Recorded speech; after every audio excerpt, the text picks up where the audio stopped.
Siya nga po pala, napihit na po natin yung ating oven sa init na 170 Celsius at ibebake po muna natin to ng 30 minutes. Okay, bebake ko muna po at magbabalik ako after 30 minutes. Ayan, after 30 minutes, heto na po yung ating ibinake. Ngayon po, liligyan na po natin ng toppings. Heto po yung 1/4 can na condensed milk. Ayan, ating ilalagay. Ayan, spread lang po natin.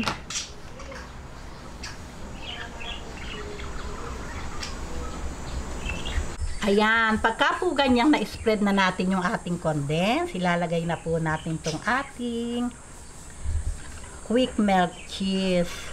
Ayan, syempre po, maganda, maraming cheese.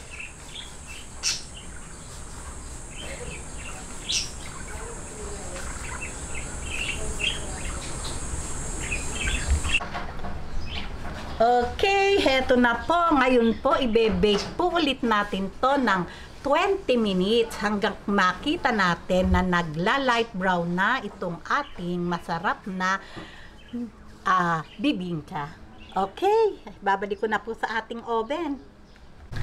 Ayan, heto na po.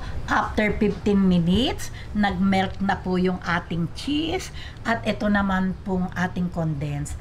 Heto na po, light brown na po o golden brown. Ngayon, tingnan na po natin. Heto na po, nahiwa na po natin ang ating cheesy milky bibingka. O di po ba, napakadali lang gawin, sabay-sabay lang po.